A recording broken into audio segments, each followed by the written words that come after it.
One and only CMR shopping mall Miyapur లో September 10న గొప్ప ప్రారంభం. నమస్తే, నేను Keshav. Welcome to Suman TV. ఆంధ్రప్రదేశ్లో సుగాలి ప్రీతి మృతి ఉదంతో రాజకీయ అంశంగా మారిపోతుందా? గతంలో జనసేన పార్టీ అండతోనే ఈ అంశం లైవ్లో నిలిచింది. కానీ అధికారంలోకి వచ్చినాక ఏమాత్రం సహకరించడం లేదంటూ సుగాలి ప్రీతి తల్లినే ఆరోపణలు చేస్తున్నారు. తాజాగా కూటమి ప్రభుత్వం సిబిఐ విచారణకి సన్నద్ధమైంది. ఈ కేసు నేపథ్యం ఏంటి, అసలు ఏం జరగబోతోంది విశ్లేషించే ప్రయత్నం చేద్దాం. మనతో పాటు జనసేన పార్టీ నాయకురాలు, ప్రముఖ అడ్వకేట్ రజనీ గారు ఉన్నారు. రజనీ గారు నమస్తే. నమస్తే. నమస్తే సార్. రజనీ గారు, ఏంటి ఈ కేసులో సుగాలి ప్రీతి కుటుంబాన్ని, వారి తల్లి గారిని పవన్ కళ్యాణ్ గారు మోసం చేశారా? ఏం జరిగింది?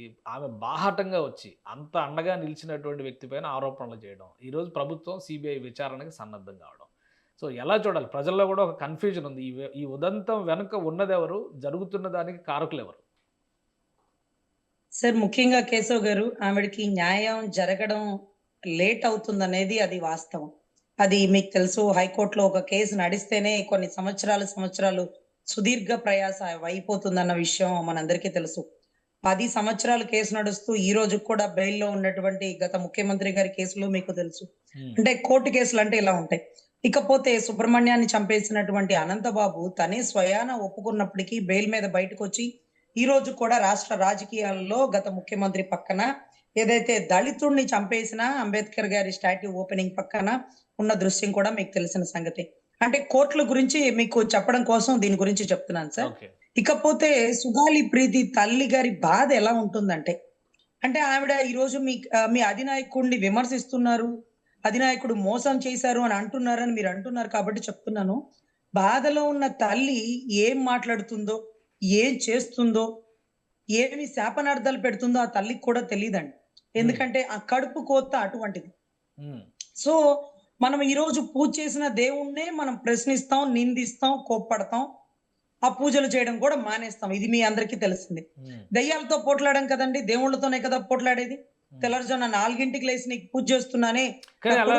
ఇప్పుడు సంవత్సరంన్నర దగ్గర అవుతుంది. ఇంతవరకు ఈ విషయంలో ఒక్క అడుగు కూడా ముందుకు పడలేదు. పవన్ కళ్యాణ్ గారు 2019, 2020, 2021 ప్రతి ఆందోళన సమయంలోనూ కూడా వాళ్ళ కుటుంబంతో అండగా నిలుస్తా ఉన్నారు. పైగా ఆమె హ్యాండిక్యాప్, దివ్యాంగురాలు అయినా కానీ పోరాటం కొనసాగిస్తున్నారు.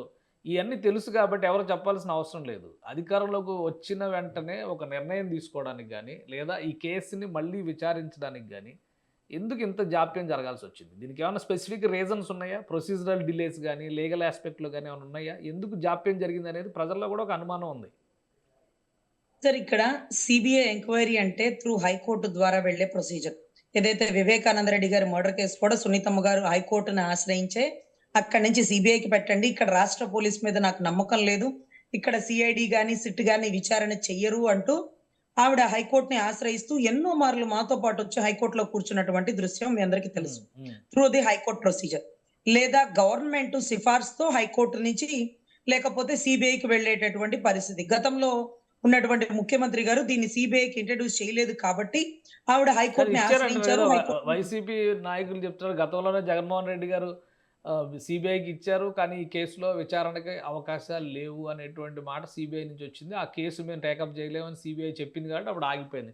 ఇప్పుడు మళ్ళీ కూటమి ప్రభుత్వం సిబిఐని తీసుకొచ్చింది పిక్చర్లోకి. అంటే ఇప్పుడు విచారిస్తుందా? విచారించడానికి అవకాశం ఉందా?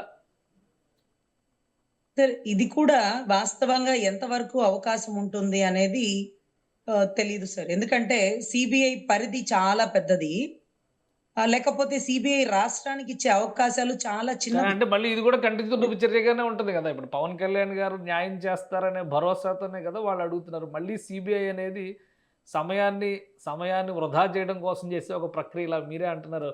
సిబిఐ ఎంతవరకు చేస్తుంది అనేది క్లారిటీ లేదు. ఇంకోటి డిఎన్ఏ రిపోర్ట్స్ మారిపోయినాయి కాబట్టి దీనిలో ఏం చేయలేమని చెప్పని రకరకాల వర్షన్స్ వినిపిస్తున్నాయి ఈ కేసులో. జనసేన పార్టీ ఇంత సీరియస్గా పర్స్యూ చేసినటువంటి కేసు పైనే ఒక అయోమయ వాతావరణం ఎందుకు నెలకొని ఉంది? సార్, ఇక్కడ సిబిఐ ఆయేషా మీరా తల్లి గారు కూడా సిబిఐని ఆశ్రయించారు. నిధులు లేవు అంటూ వెనక్కి పంపించినటువంటి పరిస్థితులు కొన్ని కేసుల్లో ఉంటుంటాయి, మీరు కూడా చూస్తుంటారు.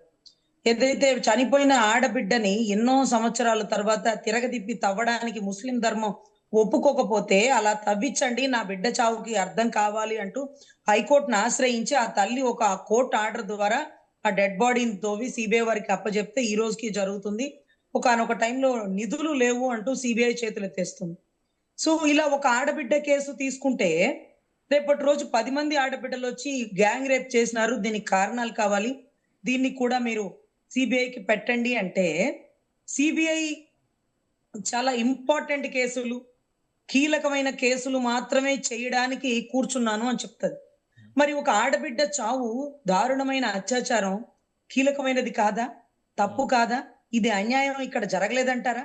జరిగిన వారిని ఇక్కడ పోలీసులు లంచాలకి మరిగి ఆ కేసుల్ని తారుమారు చేసి డిఎన్ఏని తారుమారు చేస్తున్న నిమిత్తం ఇక్కడ పోలీసుల మీద నమ్మకం లేని కారణంగానే కదా మేము అక్కడికి ఆశ్రయించింది అంటూ రేపటి రోజు పవన్ కళ్యాణ్ గారు సిబిఐకి సంబంధించిన ఒక సిఫార్సు అన్నమాట. అంటే త్రూ రాష్ట్రం నుంచి రికమెండేషన్ లెటర్ లాంటిదండి, సిఫార్సు అన్నమాట. ఎందుకు ఈ కేసు మేము సిబిఐకి అప్పచెప్తున్నామంటే గత గవర్నమెంట్ లో తప్పు జరిగిందా, అంతకు ముందు తప్పు జరిగిందా, పోలీసులే తప్పు చేసినారా? సో ఇక్కడ పోలీసులనే వేసి ఎంక్వైరీ చేయమంటే వీరు వారు ఫ్రెండ్స్, వీరు వారు సహోదర దృక్పథంతో ఇద్దరు కుమ్మక్కైపోతే న్యాయం బయటికి రాదు. సో ఇక్కడ పోలీసులు చేసిన తప్పిదం ఇది. ఇంకొకరు చేసింది కాదు, ప్రజలు చేసింది కాదు, అవతలోడు చేసిన తప్పిదాన్ని పోలీసులు భుజానేసుకొని కేసులు మాఫీ చేస్తున్నప్పుడు ఇక్కడ సిఐడిని ఇక్కడ సిట్టు వేసినా మాకు నమ్మదగిన పరిస్థితులు లేదు అంటూ రికమెండెడ్ లెటర్ పెట్టి అప్పుడున్నటువంటి ఎంపీలు ఎవరైతే మనకి ఇప్పుడు ఏదైతే ఢిల్లీలో పార్లమెంట్ లో ఉన్నారో ఎంపీ ఉదయ్ కుమార్ గాని, ఉదయ్ శ్రీనివాస్ గారు కానీ, బాలశౌరి గారు కానీ, వీళ్ళందరి ద్వారా అక్కడ ఉండేటటువంటి ఎంపీల ద్వారా లాంగ్ రికమెండేషన్ గురించి దాని గురించి తీవ్ర స్థాయిలో చర్చలు జరుగుతున్నాయండి. కేసు ఇవ్వడం, డబ్బులు లేవని పరిష్కారం వస్తుంది అంటారా, లేదా ఇది ఒక రాజకీయ ఎజెండాగా అవకాశం వచ్చినప్పుడల్లా వీళ్ళపైన వాళ్ళు, ఎందుకంటే 2017లో జరిగింది ఇన్సిడెంట్, 2019లో జగన్మోహన్ రెడ్డి ప్రభుత్వాన్ని ఇరుకును పెట్టారు ఉద్దేశపూరితంగాని వాళ్ళు ప్రచారం చేస్తున్నారు. ఇప్పుడు అధికారంలో ఉండి కూడా సమస్యని పరిష్కరించే ప్రయత్నం చేయట్లేదని వీళ్ళు విమర్శలు చేస్తున్నారు. సో అంటే అంత ఒక రాజకీయ అంశంగా మారిపోతుంది. పరిష్కారం దొరికేటువంటి అంశం అవుతుందా ఇది? సార్, ఆడబిడ్డ జీవితాన్ని, ఆడబిడ్డ చావుని రాజకీయం చేసేంతటువంటి నీచపు రాజకీయాల్లో జనసేన ఎప్పటికీ రాదు సార్. కావాలంటే మళ్ళొకసారి ఓడిపోతాం. అంతేకాని ఒక ఆడబిడ్డను అడ్డం పెట్టుకొని గెలవడం, ఒక ఆడబిడ్డకి అన్యాయం జరిగినప్పుడు దాన్ని ప్రశ్నించని వారు, మీకు తెలుసు కదా కేశవ్ గారు, మహాభారతంలో అంత గొప్ప ద్రోణుడు, భీష్ముడు, కర్ణుడు ఇలాంటి వారు ద్రౌపదికి జరిగిన అన్యాయాన్ని ప్రశ్నించని కారణంగానే అంత గొప్ప కురుసభలో, కురుక్షేత్రంలో వారు చనిపోయిన కారణం అదే కదా. సో ఇక్కడ దీంట్లో పవన్ కళ్యాణ్ గారు టైం ఇవ్వట్లేదు. అధికారంలోకి వచ్చిన తర్వాత, డిప్యూటీ సీఎం అయిన తర్వాత కనీసం కలిసి మా గోడు చెప్పుకునే అవకాశం కూడా ఇవ్వట్లేదు. పవన్ కళ్యాణ్ గారు కూడా మొన్న సభలో ఆవేదన వ్యక్తం చేశారు, నేను ఇంత చేశాను నన్నే అంటున్నారు అని ఆయన కూడా ఆవేదన వ్యక్తం చేశారు. కానీ వీళ్ళ బాధ కూడా సంవత్సరంన్నర అవుతుంది, కనీసం కలిసి మళ్ళీ మా మొర చెప్పుకునే అవకాశమే ఇవ్వట్లేదు. నిజమేనా? అసలు జనసేన పార్టీ నాయకులను కలిసే ప్రయత్నం చేశారా? అపాయింట్మెంట్ ఇవ్వలేదా? సార్, ఆవిడ పలుమార్లు హైకోర్టుకు వచ్చారట. హైకోర్టుకు వచ్చినప్పుడు పార్టీ ఆఫీస్ లో ఆయన్ని కలవడం కోసమని అక్కడ ఎమ్మెల్సీ హరిప్రసాద్ గారికి ఆయన్ని కలిసి ఆయనకి చెప్పినారట. ఆయన కలిసే అవకాశం లేక ఎన్నో మార్లు వచ్చి వెళ్ళిపోయి ఆవిడ విసుగు చెంది నాకు ఇక న్యాయం దొరకదు అని బాధపడింది. కానీ న్యాయం చేసే పరిస్థితుల్లోనే ఆయన సిఐడి చీఫ్ రవిశంకర్ అయ్యర్ గారికి, హోమ్ మినిస్టర్ గారిని, వాళ్ళిద్దరిని కూర్చోబెట్టి, ఆ తల్లిని ఎదురుగా కూర్చోబెట్టి ఈ తల్లికి న్యాయం చేయండి అంటూ ఆయన సందేశం ఇచ్చారు. అదే రకంగా వారిని అభ్యర్థించారు. ఒకటి కేశవ్ గారు, ఆయన పరిధి చిన్నది. నిన్నగాక మొన్న రాజకీయంలోకి వచ్చారు. ఆయన శాఖ పంచాయతీ శాఖ.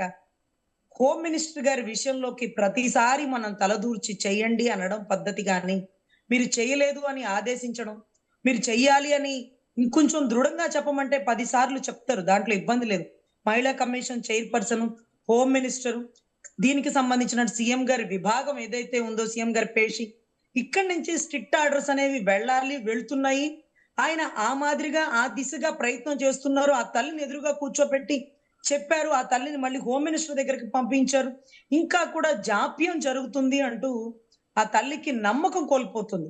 కానీ కోట్లంటే మెట్లెక్కి ఎక్కి దిగే పరిస్థితే సార్. కానీ ఒకటి గుర్తుపెట్టుకోండి, 2017 జరిగిందని మీరు అంటున్నారు, అది వాస్తవిక విషయం. మరి 18, 19, 17 ఈ 3 సంవత్సరాలలో వైసీపీ గవర్నమెంట్ టీడీపీ గవర్నమెంట్ ఎందుకు విమర్శించలేదు?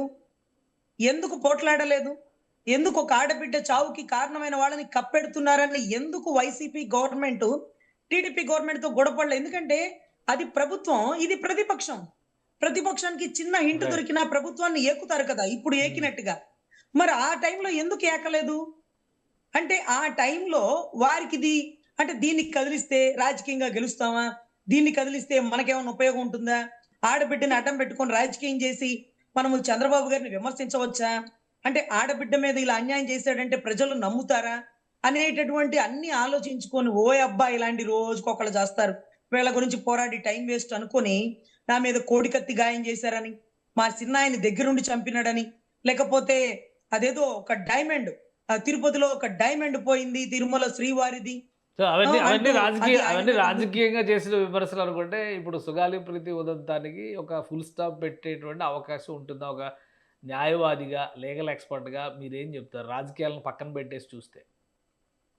సరే, ఒకటి ఫస్ట్ మా అన్న యాటిట్యూడ్ గురించి చెప్తాను సార్. ఇది రాష్ట్ర ప్రజలు తెలుసుకోవాలి. తప్పు అని అనిపిస్తే ఆ తప్పుని ఎంత దూరమైనా ప్రశ్నిస్తారు, తప్పు చేసిన వ్యక్తి ఎంతటి వాడినైనా ప్రశ్నిస్తారు సార్. అదే దృష్టితో మీరు ఆలోచించండి. 2014-19తో మనం టీడీపీతో కలిసి ప్రయాణం చేసాం. కేవలం ఆ భూమి కలెక్ట్ చేయడానికి కొంతమంది రైతులు వ్యతిరేకిస్తే ఆ వ్యతిరేకించిన రైతుల పక్షాన నిలబడ్డాడు. కానీ అంత గొప్ప చంద్రబాబు గారిని ఎందుకు వదిలేసి వచ్చినారంటే ఇక్కడ రైతు బాధపడుతున్నాడు, రైతు భూమిని ఇవ్వడానికి ఆలోచిస్తున్నాడు. నా ప్రయాణం రైతుతో ఉండాలి, ప్రజలతో నా ప్రయాణం, ప్రశ్నతో నా ప్రయాణం, పెద్దలతో కాదు, రాజకీయ నేతలతో కాదు అంటూ ఆ 2014-19లో వైద్యులకి బయటకు వచ్చిన పరిస్థితి మీకు తెలుసు. తర్వాత ప్రభుత్వాలు మారి గద్దెనెక్కినటువంటి వైసీపీ ప్రభుత్వం వల్ల అమరావతి రైతు ఆడబిడ్డలు ఇబ్బంది పడి అన్నా అని ఒక్క మారు ప్రశ్నిస్తే, ఒక్క మారు పిలుపు సందేశిస్తే ఇమీడియట్ గా కట్టెలు తెంచుకొని కంచెలు బద్దలు కొట్టుకొని పోరాటం చేసిన ధోరణి మీరు చూస్తున్నారు. అంటే అతనికి రాజకీయం అంటే ఇలా చెయ్యాలి, ఇలా ఉండాలనేది ఆయనకి తెలీదు సార్. తన మన అనే భేదం తెలీదు. తప్పుని ఖచ్చితంగా ప్రశ్నిస్తారు. ఇప్పుడు మీరు అన్నట్టు ఒక ఆడబిడ్డ చావుని అడ్డం పెట్టుకొని గెలవాల్సినటువంటి అవసరం ఆయనకి లేదు. ఒక్కళ్ళ ఆడబిడ్డ చావుని అడ్డం పెట్టుకొని గెలవకపోతే ఓడిపోతామంటే ఓటమిని స్వాగతించేటటువంటి వ్యక్తి సార్. ఆడబిడ్డకి న్యాయం చేయాలని ఆయన సంకల్పించారు. రైట్. అదే మాదిరిగా సిబిఐకి పెట్టారు. అదే మాదిరిగా రిఫరెన్స్ లెటర్లు వీటికి సంబంధించిన అన్ని వెళ్తున్నాయి సార్. దానికి కారణం ఏంటంటే ఇక్కడ పోలీసులు డిఎన్ఏలు తారుమారు చేసినారు. పీకని వైరుతో కోసేసి వైరుతో చనిపోయి ఏదైతే చీరతో ఊరేసిందని చెప్పారు. కడుపులో అబ్డార్మల్ అండి, అంటే సెక్సువల్ ఇంటర్ కోర్స్ మల్టిపుల్ టైంలో జరిగింది.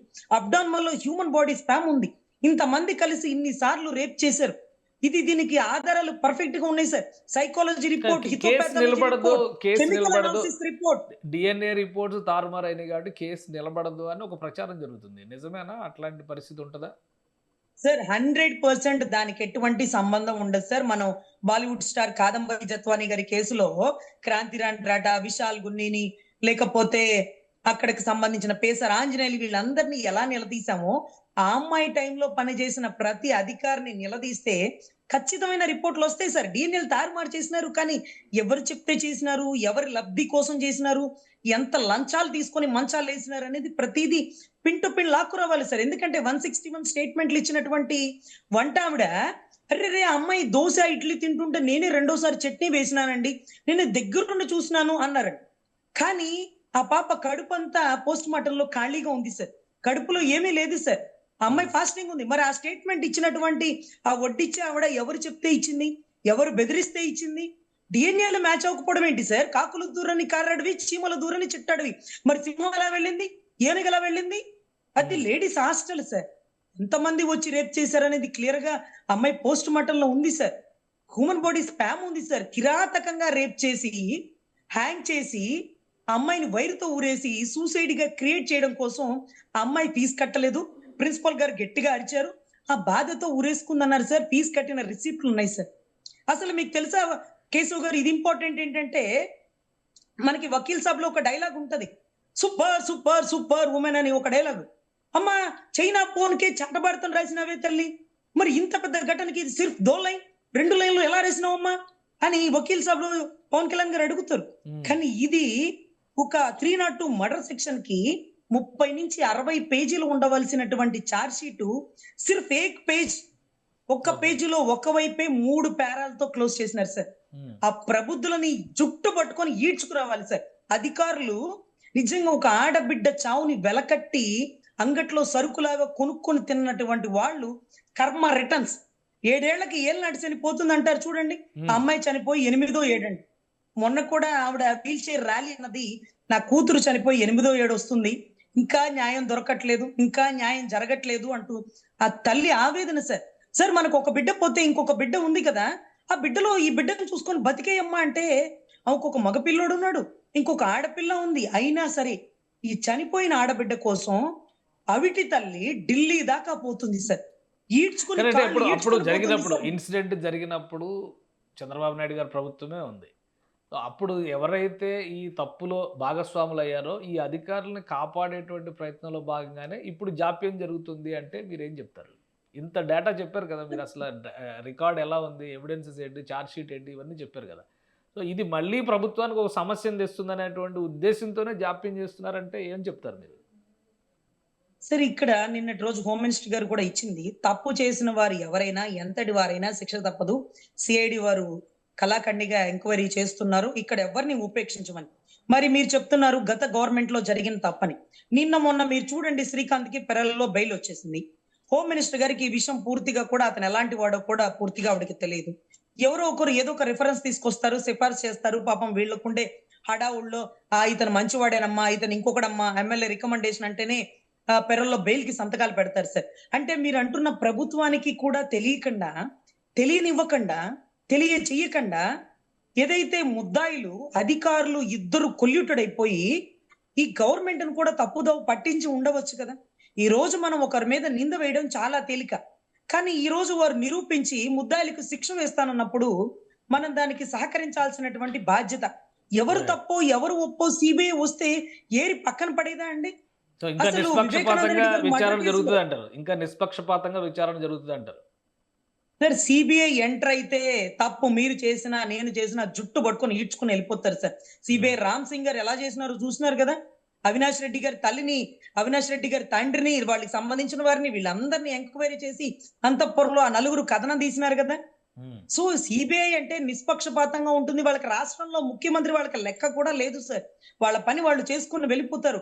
అటువంటి సిబిఐ ఆంధ్రాలోకి ప్రవేశించినప్పుడు ఇక్కడ రాష్ట్ర పోలీస్ వారు వీరికి సహకరిస్తూ ఆ తల్లికి జరిగిన అన్యాయానికి న్యాయం చేసే పరిస్థితుల్లో ఖచ్చితంగా ఉంటారు సార్. దీనికి మా అన్న నిలబడతారు.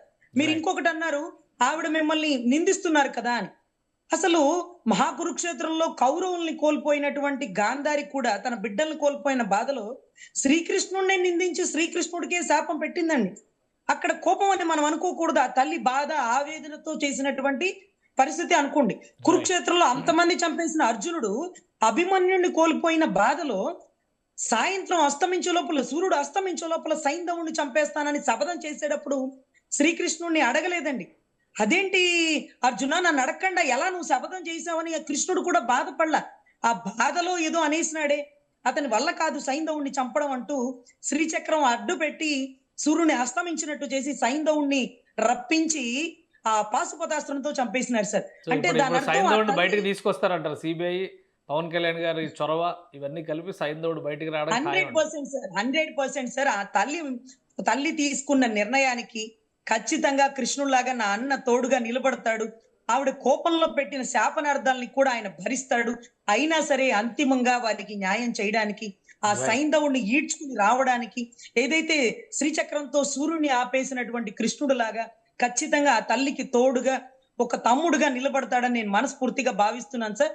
ఆడబిడ్డను అడ్డం పెట్టుకుని చేసే రాజకీయం అంత దిగజారే పరిస్థితి ఎప్పటికీ జనసేన రాదు సార్. కావాలంటే 10 సార్లు ఓడిపోతాం, అంతేకాని గెలుపు కోసం ఇలాంటి పనులు మేము ఎప్పటికీ చెయ్యరు సార్ మా నాయకుడు. దాంట్లో మాత్రం మాకు దృఢమైన నమ్మకం ఉంది sir. Right. Thank you Rajani గారు విశ్లేషణ అందించినందుకు. ఇది సుగాలి ప్రీతి మరణానికి సంబంధించినటువంటి అంశంలో అనేక ఆధారాలు ఉన్నాయి. డిఎన్ఏ రిపోర్ట్స్ తారుమారు అయినంత మాత్రాన దోషులు తప్పించుకోలేరని రజనీ గారు చెప్తున్నారు. ఇక పవన్ కళ్యాణ్ గారు ఈ విషయంలో సుగాలి ప్రీతి కుటుంబానికి అండగా నిలుస్తారు, శ్రీకృష్ణుడిలాగా పాత్ర పోషించి మరి దోషుల్ని బయటికి తీసుకొస్తారని ఘంటాపథంగా చెప్తారు. ఇది స్పెషల్ డిస్కషన్. Keep watching.